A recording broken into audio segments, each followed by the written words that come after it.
لله الذي من على العباد وعلمه الأدب والإحسان في كل شيء، والصلاة والسلام على النبي الأمي الخاتم صلى الله عليه وسلم وعلى من هدى حظه قائما وقائدا راكعا وساجدا. أما بعد، فأعوذ بالله من الشيطان الرجيم. بسم الله الرحمن الرحيم. وعلم آدم الأسماء كلها ثم آدم على الملائكة فقال أنبئوني بأسماء هؤلاء إن كنتم صادقين.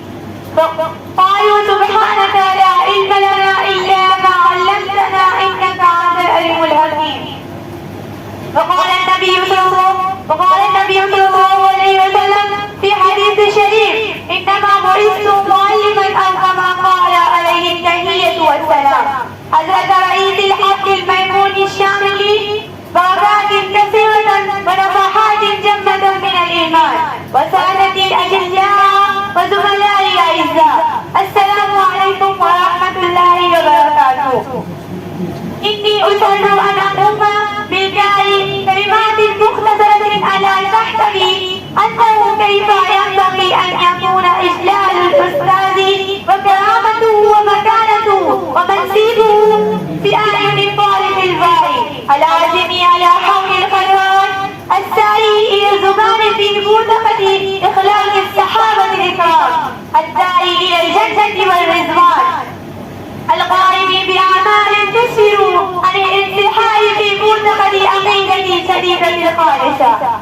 أيها الإخوة، عقيدة والدين إن الدين إسلامية من أوله إلى آخره عبارة عن الأدب والإحترام والعزة والتقدير والحب والإكرام.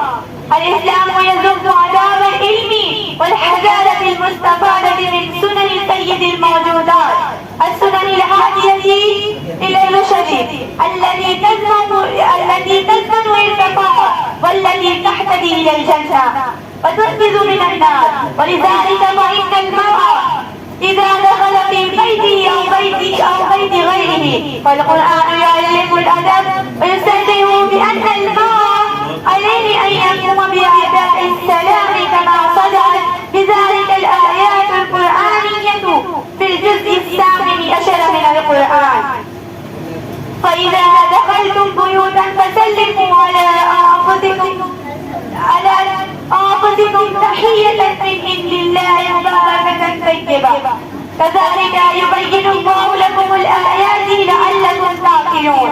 هذه الآيات المتواجدة في الكتاب السماوي الأخير وتعلم الرجل المسلم الأدب عند دخوله البيت. هكذا إذا أراد المرء أن يدخل في المسجد بيت الله النزيف وغير بقاء الأرض للقيام بأداء الصلاة المكتوبة على كل من المسلمين بالغين سن الرشد، يتوجب عليه أن يأتي بأدب المسجد الذي أمر بإتيانه به الكتاب العزيز والحديث النبوي الشريف، ويقوم بالتوزيع ويدخل متوازيا خاشعا خائفا من عذاب الله القهار راجيا الثواب الجزيل وأجرا كثيرا من لدن حكيم خبير. وأخيرا أسلم عليكم وأرجو أن تدعوا الله لي ولكم بالتوفيق، وآخر دعوانا أن الحمد لله رب العالمين.